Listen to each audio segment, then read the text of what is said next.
This is Steve Smith. I'm the director of the virtual lab, and I'm accompanied by John Chattel, who is our production manager. We are joining you live from the virtual lab studios here in beautiful downtown Silver Spring, Maryland. Today, we are very lucky to have Chris Landsea present, who is going to provide us with an overview of one of NOAA's test beds and proving grounds, the Joint Hurricane Testbed. And the Joint Hurricane Testbed is one of the oldest, if not the oldest, testbed in the NOAA pantheon of testbeds. The testbeds and proving grounds are one of the key infrastructure pieces in NOAA's R2O and O2R infrastructure. It's they're really being used for a variety of purposes, focusing on phenomena of different types and directed at improving operations in NOAA. In the case of the Joint Hurricane Testbed, focused on weather service operations in support of forecasting and warnings for tropical storms and hurricanes. So, per usual, the format of the VLab forum is Chris is going to give us about 30 minutes or so of content presentation, and we'll follow that up with about 30 minutes or so of question and answers. So I encourage you to write down your questions and use the raise your hand feature of the GoToMeeting. John Chattel will be monitoring that to unmute you so that you can ask your question. You can also use the chat feature to pose questions as well. So, and a further reminder that the entire session is being recorded, and John will upload the recording of the session to the Virtual Lab Forum website shortly after the conclusion of the session. So, without further ado, Chris, are you there? Yes, I am. Can you hear me, Steve? Yes, I can. So, we see your screen. Go right ahead. Okay, great. Again, my name is Chris Landsea. I'm the Science and Operations Officer at the National Hurricane Center down in Miami, Florida. I'm also the Director of the Joint Hurricane Testbed. Oh my gosh, there's a fire alarm at the facility I'm at. I'm going to keep going, but they may have to have me leave the facility here. Oh, okay. Okay, Chris, just let us know. If you got to bail, you got to bail. Okay. All right. So Shirley Murillo is the administrative assistant for the Joint Hurricane Testbed, and she works in the Hurricane Research Division, which is part of NOAA OAR. We'll proceed to the next. JHT has been funded over the last 12 years by the U.S. Weather Research Program. So what we strive to do is kind of fill the gap that's needed between the forecasters and researchers that we have. Trying to improve our ability to monitor and forecast hurricanes, and often we'll see some very promising research being developed at either a university setting, like I've got the U shown here, University of Miami, NOAA's labs, for example, the GFDL lab, or the Atlantic Oceanographic and Meteorological lab in Miami, or the Naval Research Lab. And occasion we'll have research being done in the private sector that we'd like to get into operation. But this valley of death between the research sector and operations is often difficult to jump across. So the JHT, the Joint Hurricane Testbed, provides such funding to help bridge that gap. So I'll give you a little bit of background about the Joint Hurricane Testbed. It was begun back in 2001 on the U.S. Weather Research Program, and at the time it was with about a $1.5 million of funding, and 3/4 of that was for proposals written competitively by PIs. And the whole mission, to paraphrase what I have there, is to help the successful transition of research technology from universities, government labs, the private sector into operations, either at the National Hurricane Center or the Environmental Modeling Center. So let me give you an example I think is our most outstanding product that's been transitioned. Sometimes the projects are new computer modeling techniques. Sometimes they're enhancements to our observations. Sometimes they're enhancements to our operational workstations and the software packages we use. And in occasion, there's actual development of new public products. So this particular one is wind speed probabilities that were developed entirely through GHT funding over a couple cycles by the folks at NESDIS in Fort Collins at Sierra Cooperative Institute for Research in the Atmosphere, and led by Mark DiMaria there. So what it shows on the left side is the deterministic 5-day forecast shown in the solid line there that the hurricane forecasters come up with every 6 hours. And there's a 1,000-member Monte Carlo simulation that's run every time we do an advisory package, and it is based upon the air characteristics over the last 5 years for track and intensity, that is the peak winds and the size of the storm. And so these 1,000 plausible hurricanes and the wind swaths from them allow us to empirically generate wind speed probabilities. And we do that for 3 different thresholds, 34 knots or 39 miles per hour, so tropical storm conditions, 50 knots or 60 miles per hour, and also hurricane force winds. And so with this product, and it's been publicly available since 2008, allows users to look at specific locations and what their risk is for different various thresholds of wind. This is something that was brand new. It had never been available previously, and it allows us to move away from the deterministic only solutions that we provide and provide more information. So for example, if you're the school superintendent in Boston, as Hurricane Bill was coming by, and your threshold for pain was 50 knots or 60 miles per hour because that's when buses start toppling over or items start flying through the air that could hurt students waiting, this product could tell you that, in this case, you'd have about a 30 to 40% chance of those strong winds occurring. So while decision makers like school superintendents and emergency managers and mayors and governors would like to have exact answers and the perfect timing to those answers, we cannot provide that.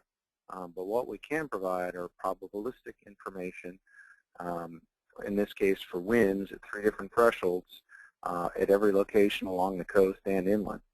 And so if faced with that example I mentioned for Boston, that school superintendent may say, well, if it's 60, 70% chance, it's an easy call. I'll close the schools. But what if it's 30%? What if it's 10%? Because in this case, you're not talking 10% chance of a little bit of rain falling. You're talking 10% chance of 60 mile per hour sustained winds occurring, which is a severe event and potential for a lot of people getting hurt. So we don't make those kind of decisions at the Hurricane Center about schools closure, evacuations, or telling tourists to go home. But if we can help provide new tools for such decision makers to make that call, then I think we're helping people out. So again, this was entirely developed through funding through the Joint Hurricane Testbed, and that went operational a few years ago. So let me go through a little bit about the process of how the JHT works. What we do is once every 2 years, we write an announcement for federal funding opportunity, and this call for proposals is disseminated widely. We end up getting quite a few letters of intent, a short 2-page summary. We have a 7-member steering committee that provides feedback on those letters of intent and make a suggestion, either a thumbs up, put in a full proposal, or thumbs down, don't bother. We then get full proposals, which are much more lengthy, and even those potential principal investigators that are recommended to not put in a full proposal are allowed to. And then this outside steering committee that's based on members that are expert in hurricanes, both in modeling and observations, and from academia and government labs. They help us determine who's going to get funded. Each of the funded projects are tested at the Hurricane Center or at the Environmental Modeling Center for one, sometimes, and more often, 2 hurricane seasons. At the end of the project, then the project is not necessarily implemented automatically. In fact, we go through an evaluation process that I'll go into detail to make a determination whether it should get into operations. Just because it gets funding doesn't mean it's definitely going to work, and so that's what the whole 2-year testing process is. So if a call is made to implement a particular project, then the implementation is carried out by staff at the Hurricane Center for non-modeling projects, and for modeling-related projects by staff at the Environmental Modeling Center. So since we've gone through, at this point, we're in our 7th round of projects, and we've supported 81 different projects. 7 are ongoing now that started about a year ago. 74 have completed, and of those 74, 50 have been accepted for operational implementation. Go down to the bottom, of those 50, 43 have actually been implemented, 30 by staff at the Hurricane Center, and 13 by staff at either the Environmental Modeling Center or NCO. 5 of the projects that were accepted for operational implementation have not gone through that process of actually getting into operations yet because of, well, for example, we've recently had a big staff shortage at the Hurricane Center for our IT, and we've recently rehired, so we're hopeful to get these projects implemented. But 2 of the projects turned out that even though we accepted them for operations, there were too many technical hurdles to actually get it to operations. So we have a few more projects. 9 projects were completed, but then we evaluated them and decided, no, we're not going to implement it for one reason or another. And I'll go through the 4 criteria that we use to make that decision. 10 projects were completed, but either the principal investigator or ourselves needed to do some more investigation on whether to implement the project. And then there's 5 projects that finished last year that we're about to make decisions on whether to implement it. So it's a lot of projects over a 12-year period. So I'm going to walk you through 3 of the rounds of projects. Again, the round is nominally a 2-year process from when funding starts to when funding ends. And the 6th round of projects was, we had 12 projects, and we had about $1 million of funding to make available for that round of projects. And those projects finished up last hurricane season, and we're making decisions now on which ones to implement into operations. The 7th round projects are ones that are ongoing currently. We're actually doing the testing now during the 2014 hurricane season, and we'll do the same next year. There's fewer projects this time around because the funding was cut to $2/3 of funding available. And then after these projects run their course, after next year's hurricane season, they will make implementation decisions and make the implementation for the ones that are accepted to operations. And then finally, we're in the process of announcing new opportunity for funding for an 8th round of projects to begin in 2015. I know it's a little complex. I'll show you a little bit more about what we've accepted for operations with projects that ended this last year. We've actually got 4 projects that we've given the green light to implement. That is, they were tested, they worked well, and so we are at the process now of getting them implemented for the 2015 hurricane season. The first of which was by Sim Aberson at the NOAA Atlantic Oceanographic and Meteorological Lab, Hurricane Research Division, where he led the testing of non-NOAA and non-Air Force drop winds on and seeing their validity in helping the NOAA numerical models, in particular the GFS global forecast system and the hurricane models. And he showed a notable improvement by these drop zones, and so going forward, when such drops are launched and data becomes available through either experiments or other projects, that'll actually get into the operational models. On the right side, there's a new statistical model that was accepted into operations. We're actually moving toward doing 7-day predictions, and so we needed to have a baseline to compare the track, that's the forecast positions, as well as the intensity, that's the peak winds, over a 7-day period. And so Mark D. Marie at NOAA NESDIS Sierra developed a climatology and persistence model that went out through 7 days. It's not something we'll use to make an accurate forecast, but it'd be useful to compare our official predictions as well as any model guidance out through 7 days. There's 2 other projects that have been accepted for operational implementation.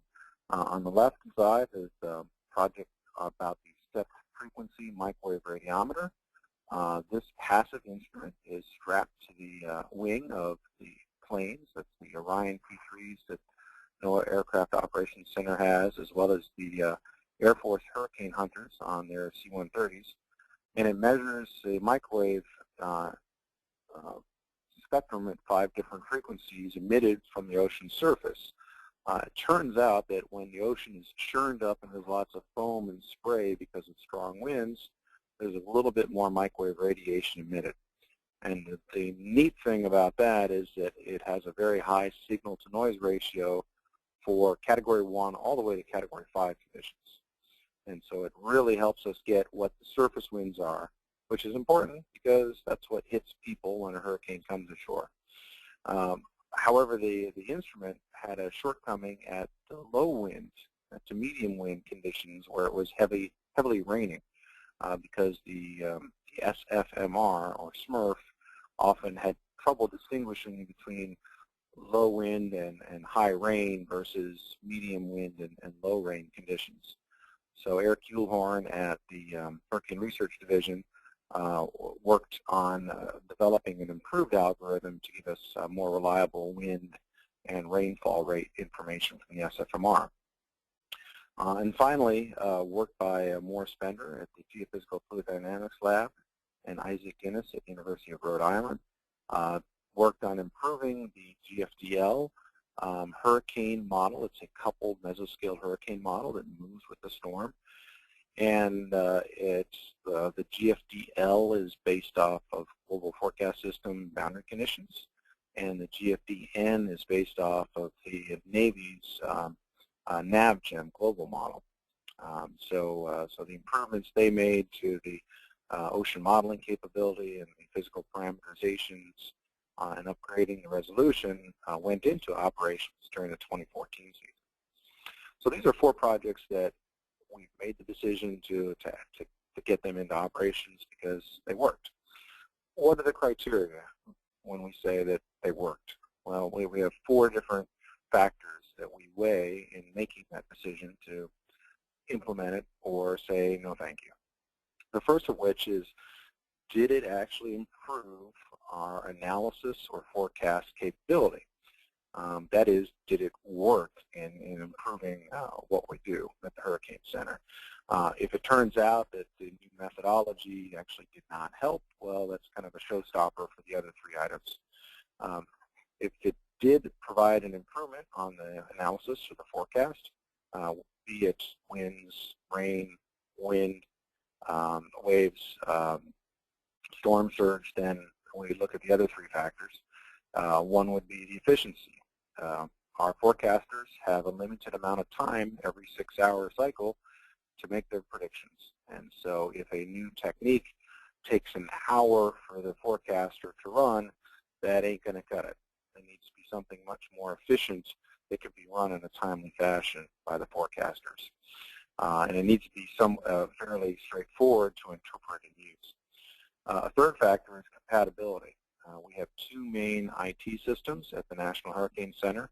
One is the National Advanced Weather Interactive Processing System, or NAWIPS, which is going to be transitioning to AWIPS 2 in the near future. And we also use the Automated Tropical Cyclone Forecast System. So any new technique, if it folds into these existing infrastructure, makes it a lot easier for our IT staff to implement. And related to that, what's the long-term sustainability of a project? Is it something that's going to be needing yearly substantial updates to keep it up and running? Or is this something that will be fairly hands-off for over the next several years by our IT staff? So all these four factors are evaluated by myself, and then a decision's made by the National Hurricane Center Director, Rick Knapp, on the implementation. So moving ahead, we're in the 7th round of projects now. These are ones that are actively being tested. We have 7 of them. And just to give you how long the whole process takes, it was back in actually the spring of 2012 that I wrote the draft of this announcement for federal funding opportunity. It went public in August 2012. We got 36 letters of intent in October. Our 7-member volunteer steering committee reviewed all 36 of them, and they gave thumbs up to about half to proceed. We ended up getting 22 full proposals in December 2012, and after several weeks, the steering committee gave us quantitative evaluations on those. And from those, in the order that they provided, we funded the top 7 projects. And then myself and Shirley Murillo set up points of contact, that is forecasters at the Hurricane Center and modelers at the Environmental Modeling Center, to be personal contacts to work on the project with PIs. And we also set up timelines for the PIs to move ahead with on various deliverables, as well as having reports every 6 months to make sure we see what the progress is on their projects. And then last September 2013, they began their project. Was the first day, and they were setting it up and getting it ready for testing during the 2014 season. All the PIs typically present their work at the Interdepartmental Hurricane Conference that we have annually. And we also had a meteor report and renewal proposal, and the steering committee had to weigh in again to give the thumbs up on whether there was sufficient progress and that the PI should be funded for a second year. And in this case, all 7 projects were renewed. And then in June 2014, the real-time testing was started. And so that allowed us to start seeing the real-time output from these 7 different projects and seeing if it had some validity to them. So that's where we're at now. So going forward in time, the PIs are going to continue to work on their project and iterate with the points of contact here in Environmental Modeling Center. We'll hear more progress at the Interdepartmental Hurricane Conference, and then real-time testing will go on during the 2015 hurricane season. About a year from now, we'll get the final report by all the PIs, and then in, actually that should be 2016, we'll make operational implementation decisions in early 2016, and then from 2016, throughout the rest of the year, we'll do the implementation of accepted projects. So overall, the whole process takes about 4 years. It's rather lengthy, even though the funding cycle is 2 years. So, but I think it's proven to be a successful formula for helping to bridge that gap between more basic research and operations. So the 7 projects that we have going on currently, to give you a little flavor of what each of these are focused upon. The first is a storm surge one called Storm Surge Viz, and it allows us at the Hurricane Center to view real-time storm surge model output during real-time hurricane events. And the PI on that is Brian Blanton from University of North Carolina. Second one is an numerical modeling project, again by Isaac Guinness and Morris Bender, who had been funded for a second round of JHT projects, to again focus on the GFDL and GFDN mesoscale hurricane models. A third project led by Professor Bob Hart at Florida State University, and he's helping us use the deterministic global models to make probabilistic genesis predictions out through 5 days, because as of today we don't have any guidance for specifically making our 5-day probabilistic forecasts. We basically make it up as best we can. Fourth one is by Professor Haiyan Jiang at Florida International University to develop a statistical-based rapid intensification index that uses information from the microwave imagery, specifically the 37 gigahertz, that looks at the low to mid inner core cloudiness and precipitation, because that can often be a tip-off for rapid intensification events. A fifth project is by Dave Nolan at the University of Miami, where he is helping us to look at what the biases are in our intensity guidance, that's the maximum winds, and also to come up with what the expected uncertainty is based on different synoptic situations, as well as what the different models would suggest. The sixth project is led by Andrea Schumacher, now that Mark DeMaria has moved to the Hurricane Center and is actually my boss. And so she is working on improvements to these wind speed probabilities, and so we want to enhance those as best we can and make sure that they're as reliable as they can be. And the last project that's currently being funded is led by Tony Wimmers and Chris Veldon at University of Wisconsin in the SIMS NOAA Cooperative Lab to develop a automated satellite-only tropical storm and hurricane position methodology. Right now, the positions we come up with are completely subjectively determined. So if we can have an objective tool, that may be of assistance in knowing where the storms are. So lastly, the eighth round. So this is projects that will be funded in the future. So we announced a new opportunity for funding back in August. We got 35 letters of intent in October, and full proposals are going to be due in the next 2 weeks. And again, I have to thank our 7-member steering committee, because they're going to be doing a lot of extra work and going through what is likely to be 20 to 25 full proposals. And then when they're reviewing the proposals, it's a different criteria than is used in the decision for what to implement. What they're looking at primarily would be the technical merit. You know, what kind of hope does this project have in improving our analysis or forecasting capabilities? What are the relevance of the project to the priorities that the Hurricane Center and the Environmental Modeling Center have? Fourth criteria would be what are the qualifications of the applicants? Have they experienced in this type of research? Have they done transitions to operations in the past? And then also the cost. With $750,000, we can't have one project that's going to take up half that funding. So we actually update the priorities of what needs to be done for transitions from research to operations every 2 years. And we have, I believe it's 18 different National Hurricane Center priorities. I'm just going to show you the top 5 here. The first one is better guidance on predicting rapid intensification events. That is, storms that spin up at least 35-mile-per-hour winds in a 24-hour period, as well as understanding and forecasting of rapid weakening over water. Second priority, or the second highest priority, is better observations of the tropical cyclone and its environment, whether it's by in situ measurements, aircraft, or satellite. We need better observations of what's going on, especially quantitative measurements. Third priority is assistance on interpreting guidance and combining guidance, whether it's multi-model ensembles like grand ensembles, corrected consensus techniques, for track, intensity, and size.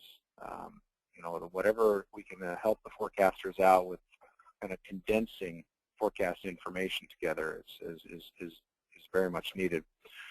Fourth priority is improvements to our operational workstations and the environment that we use. As I mentioned, it's primarily NA-WIPS, which will become AWIPS-2 in the near future, as well as the ATCF.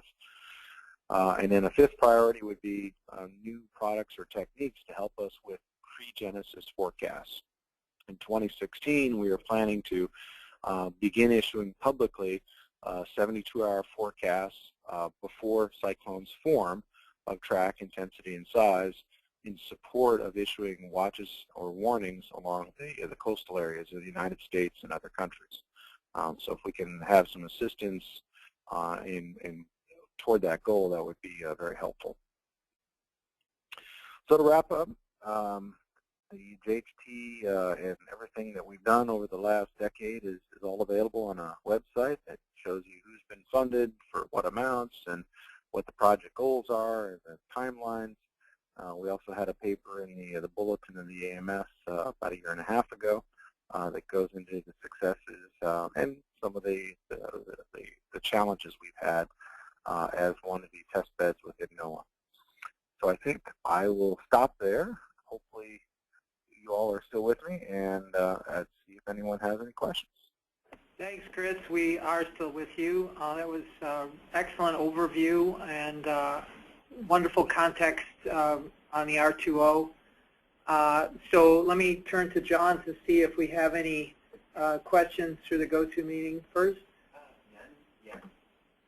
Okay, let me encourage folks who are registered to GoTo to use the raise your hand feature again to ask a question, or the chat feature, and John will be monitoring those. So in the meantime, I got a couple questions, Chris. So on the review for proposals, that's the slide 17, you showed the criteria that are used by the committee to review these. So one of them, you mentioned the technical merit, but what I didn't see was now we're working in NOAA to update the this NAO on R2A, it's called research application, and we're introducing into NOAA the concept of technical readiness levels, or yes, sometimes technology readiness levels. So these are taken from DOD and NASA. So that's a way to codify the technical maturity of some sort of project relevant to the operational system that it'll be implemented on. So what I want to ask is, in this review for the proposals, is that technical or maturity considered as a factor as well? It certainly is. It would be covered under that number 2, the technical merit component. So that would encompass, what is the likely skill of the technique, but also is it really mature enough so that it could be transitioned within 2 years. So it can't be something that's got more of a 5-year horizon, and that's kind of where the Hurricane Forecast Improvement Program, kind of a 5 to 10-year horizon for projects. This has to be stuff, material research that is going to be available to get into operations within 1 to 2 years. So yes, that's often a stumbling block for many of the proposed projects, is that they're just not quite far enough along to actually get into operations within a 2-year testing period.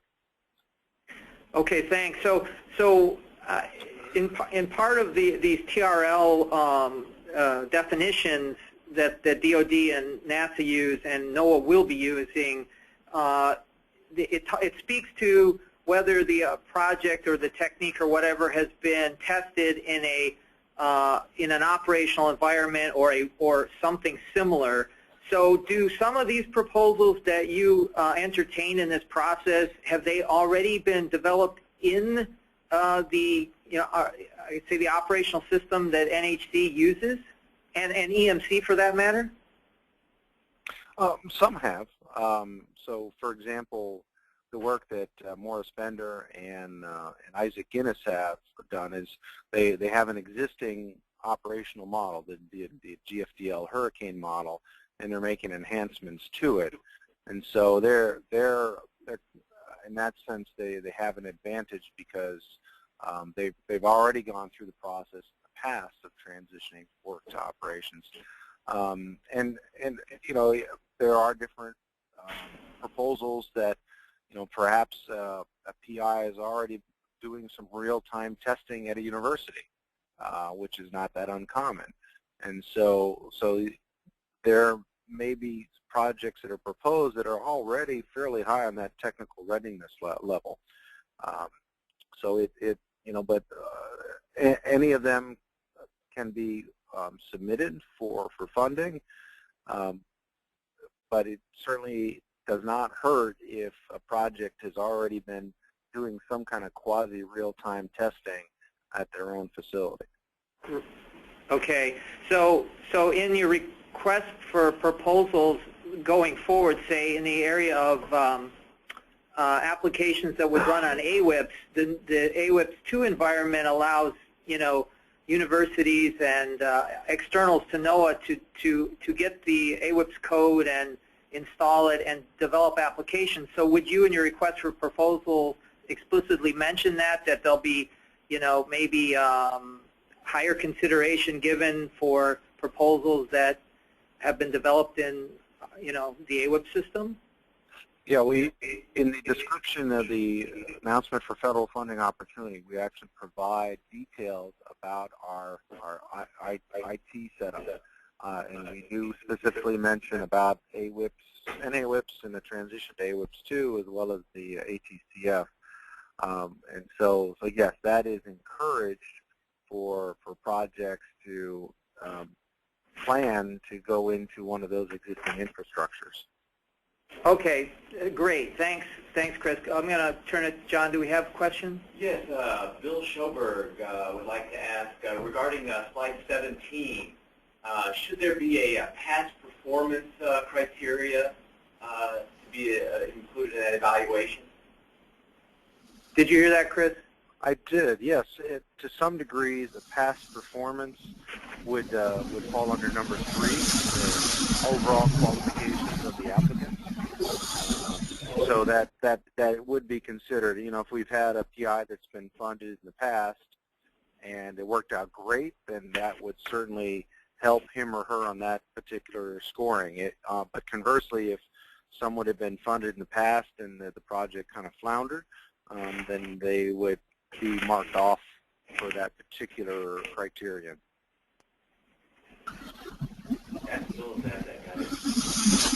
Hey, Bill, did that answer your question? Okay. All right. I got a, Chris, you still there? Yes, I am.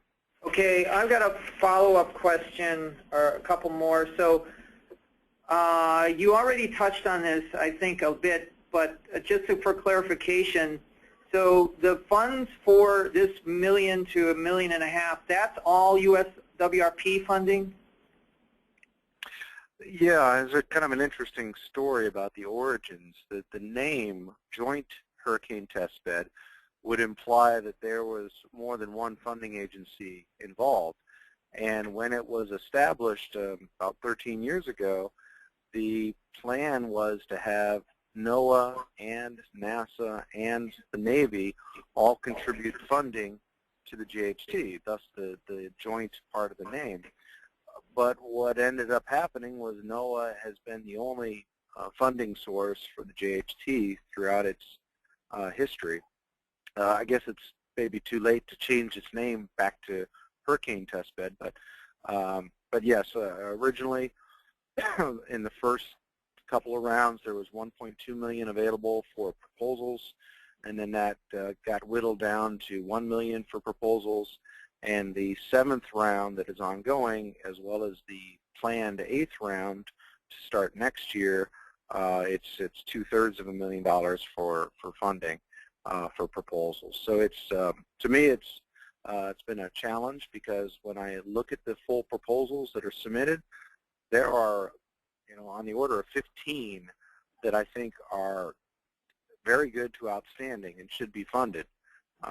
But we can only fund with the current level of support about half that number. Okay, and HFIP has not provided any funding up until now? Right, HFIP is separate, and they're more focused on longer-term horizons, and I believe that they've been funded on the order of $25 million a year. Yeah, the HFIP and JHT are separate, but we do try to ensure that we're not having substantial overlap, because that doesn't serve anyone well if we're funding the same thing that HFIP is funding. Okay. We want to keep them as complementary but separate. Okay, and for the actual transition costs and sustainment costs, that is taken up by or handled by NCEP's budget, or I guess, which would effectively change to ST&I's budget in the new Weather Service budget structure? Right. The costs for implementation and sustaining would be covered by the National Hurricane Center for non-modeling projects, and for modeling projects would be covered by EMC or NCO. As where that particular funding comes from in the new structure, that's above my pay grade. But yeah, it's covered internally. It shouldn't be above your pay grade, Chris. Just kidding, just kidding. Okay, great. Thanks for that clarification. John, do we have any other questions? Yes, Brian Ritzky would like to ask a question. He's unmuted. Go ahead, Brian. Hi, two questions. The first one relates kind of to what you were just talking about. I understand the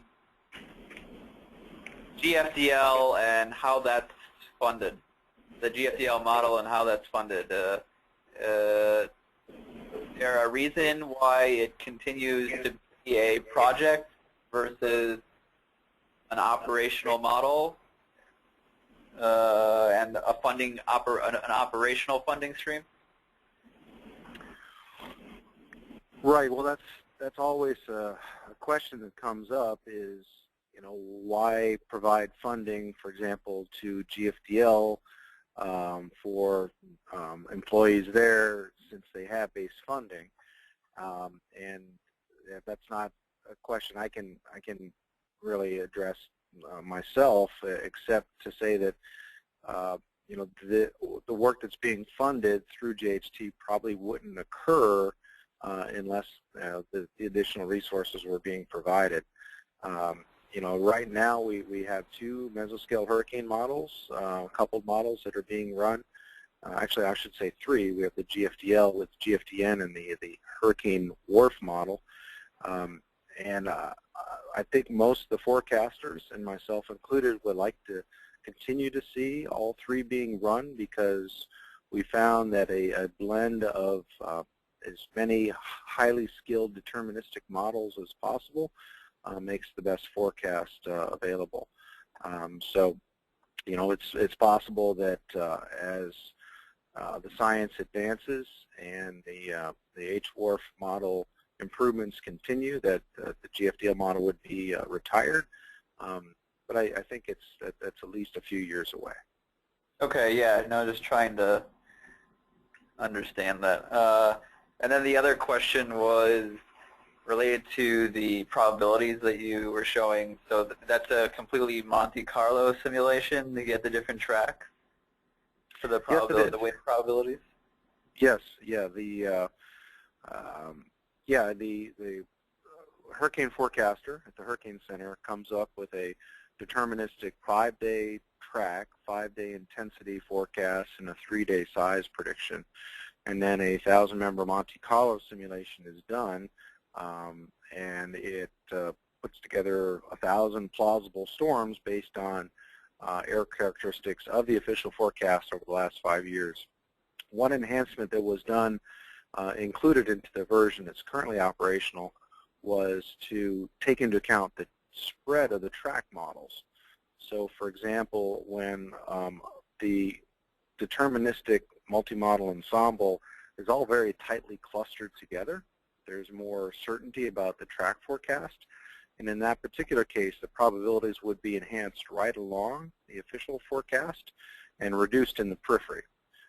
Conversely, if the track guidance is very divergent and they're spread out all over the place, the probabilities would be reduced along the track and made larger in the periphery. So to me, it's a pretty slick way to generate the probabilities, and it's I could see in the future where we would get the probabilities directly from dynamical model ensembles, but in this case, it's determined from the actual official forecast, the deterministic forecast, and then the Monte Carlo simulation is run from that. So you're saying that you could have scenarios where you have the same track forecast, but the spread is different, and we would see different wind probabilities. Oh, yeah, very much so. Yeah. It's I mean, it's not going to be, say, double or halving of the wind speed probabilities right along the track, but it's on the order of 10 to 20% bigger or smaller, depending on the spread of the track guidance. Okay, that's interesting. Thank you. Go ahead, Bob. Bob Glahn has a question. Yeah, we know that ensembles are good and can be used to get probabilities and so on, but they're not always well calibrated. So you haven't said anything that I've heard about the verification of the simulations and so on as far as probabilities. In other words, are they calibrated? Yes, they are calibrated. And again, these are not single model ensembles. These are simulated tracks that are founded upon by the deterministic model. I'm sorry, the deterministic hurricane center prediction, and then using the air characteristics of the last 5 years of official forecast to come up with plausible tracks and intensity and sizes to go with it. So we could, on the other hand, use, for example, the GFS ensemble to come up with wind speed probabilities. But right now, the GFS ensemble model is too coarse to get the inner core of the hurricane correctly, and it tends to be under-dispersive. And so because of both of those reasons, I think it's premature to use dynamical model ensembles directly, but I can see where we would transition to that in the next 5 to 10 years. Yeah, well, what I'm asking is, have you actually done verification on this? In other words, if you forecast 40%, a lot of times, do you get about 40%, or do you depart a lot from that? Yes, as part of putting this into operations, there was a substantial verification effort devoted to making sure that the probabilities were reliable.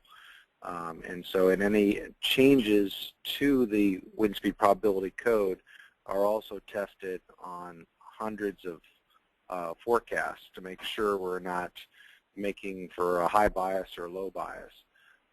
So if you're interested, I could point you to a couple of reports and a couple of journal articles that go into detail about the wind speed probabilities and how they're developed, as well as the verification. Okay, I'd be interested. Okay, thank you, Chris. Hang on, John, do we have somebody on the line? No. Okay. Oh, Dennis Miller here in the room. Hi, I have a question about how you test the projects. Is it done in real time on real storms, or do you have a capability to do it with canned data? How do you do that testing? Often the testing is done in real time.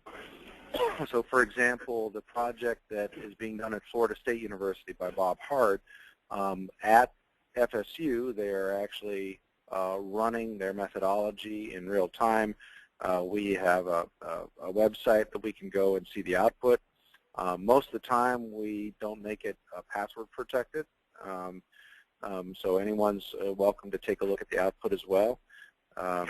So sometimes it is a technique that is run at the Hurricane Center initially, but usually we would wait until after a decision is made to implement it before we start doing the work necessary to running it in-house. So it's, yeah, most of the projects we do see real-time output from. But since there are a limited number of tropical storms, especially the last couple of seasons, how do you get a good evaluation on few number of storms? Right. Well, if we could talk about the Florida State one, again, we're looking at Genesis in the Atlantic as well as the Pacific. And so we're able to, in real time, take a look at a fair number of cases that way. But we do require the PIs to go back over the last few years and not only in the developmental database, but also in an independent test with a large enough sample to make sure that they're getting consistent, reliable, accurate results from it. Yeah, we don't want to make implementation decisions just based on a small sample. We want to see completely independent results over dozens or hundreds of cases. Hey, Chris, this is Steve again. So the question is, in the total scope of R2O for the hurricane program, let's say, does all the R2O occur on the JHT or have to go through the JHT, or is there some R2O that happens completely outside of it? Right there, before JHT existed, there had certainly been research to operations projects that were going on. Some of it was done in collaboration with the Hurricane Research Division, some in collaboration with the Geophysical Fluid Dynamics Lab. And so it did occur, but I think it's much more often and much more effective now that we have a funding mechanism to support that kind of work. So it's, you know, to me, I think when you look at the projects that have gone through the testing and the ones that we've implemented and the results that we've seen for improved track and intensity forecasts and the new products that have become available, I think that the progress would have been much, much slower without the support of the JHT. Okay, but is there a significant percentage of projects that move in operations which are basically internal to like NHC, that they're developed by NHC and NHC just moves them through, they don't go through the test through the JHT? Yeah, there certainly are projects that are worked on in-house. I mean, we have some development folks internally at the Hurricane Center, and certainly modeling efforts on the global modeling scale. Most of those are not supported by JHT, and yet we reap the benefits from them. And I would certainly characterize that as research to operations when, for example, the GFS model is upgraded or the European Center for Medium Range Weather Forecasting model is improved, because both of those global models are essential tools for what we do. There's also enhancements to our observations via satellites. You know, there's, for example, a lot of effort being done on GOES-R now in preparation for the next generation geostationary satellites. And so that enhances our operational capabilities through better observations, and you know, that's not through GHT either. So, you know, those are two examples of where improvements occur that don't come through GHT. Okay, that's fair enough. I got one more. So, in the factors considered by NHC on whether or not that successful projects are implemented, one of the categories is efficiency, and you've got adherence to forecast your time constraints, etc. So, in these R2O exercises, is there sometimes a trade-off, or are some existing capabilities or tools like decommissioned in order to make room for something better that's coming through the JHT?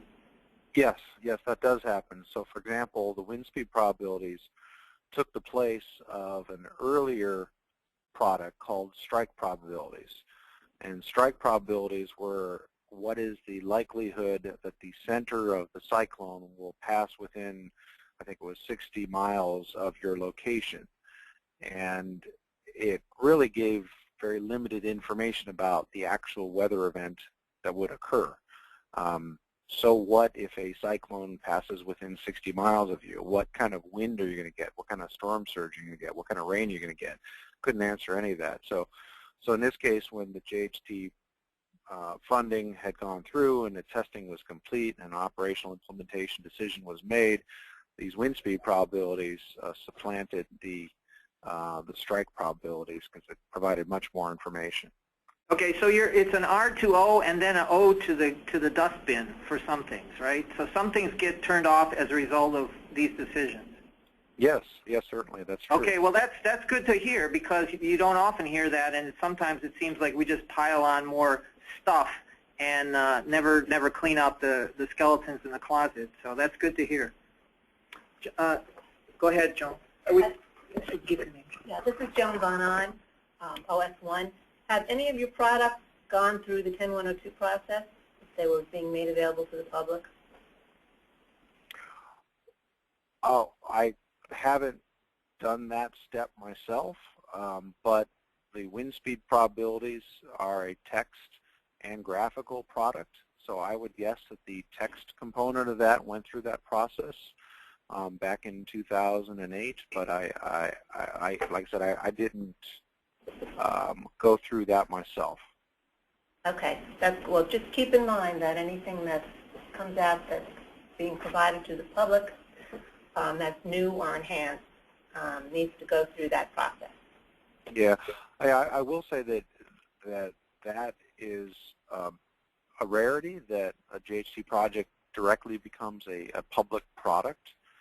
Most of the time, it's improvements to our observations. It's improvements to our numerical modeling that we have access to. It's improvements to our IT structure.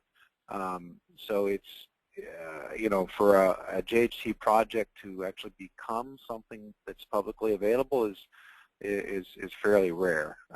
But I highlight it because I think it's really it's probably the most outstanding accomplishment of the JHT in its 10 years. Okay, great. Thank you.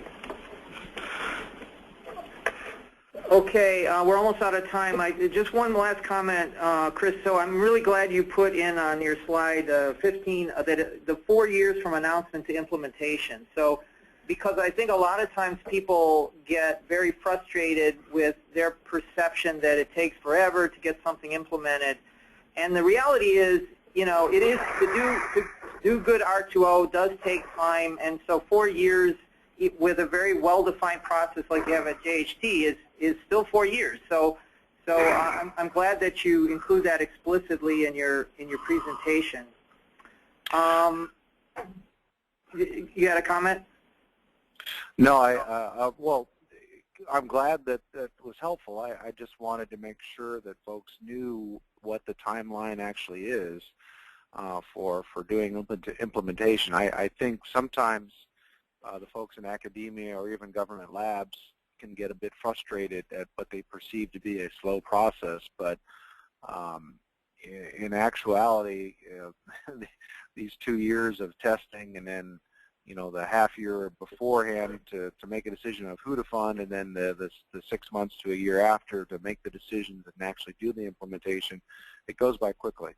That's right. But it has to be a thorough process.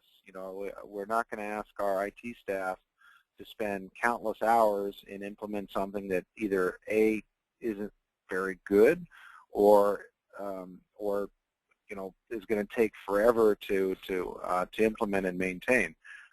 So that's why we go through these 4 factors very seriously. If it would be of interest, I could send you all an example from one of the projects that we just made the decision on, so you could see for each of these 4 criteria what the thought process was, if that would be helpful. It would be very helpful. I really would appreciate that, Chris, if you could do that. Okay, I can send that. Sure. Yeah, send that to John, and he will make it available to everyone, probably up next to your slides or in some fashion. So again, I want to thank Chris Landsea. This has really been enlightening and very useful, I think, and very germane to our discussions that we're taking on in the VLab and the VLab forum. So I want to remind everyone this recording will be uploaded to the VLab website shortly after this. Coming up in December, we have a briefing on the High Impact Weather Prediction Project, the HIWIP, which is a new OAR modeling project. So I think that one, we're always looking to see way upstream what OAR is working on, so we can get ready for it. So I would encourage everyone to join us on December 17th for that. I think Tim Schneider is going to be the presenter for that one. And also a reminder to visit the VLab. The URL is shown here in the agenda. But on December 5th, I'll make the announcement, we will be switching to our new hosting environment over in NCEPT and the IDP web farm. So we will have a new home come December 5th for the VLab and all the tools and things in it. So thanks, everyone, and we will see you and hear from you in December. Bye-bye. Great, thank you. Thank you.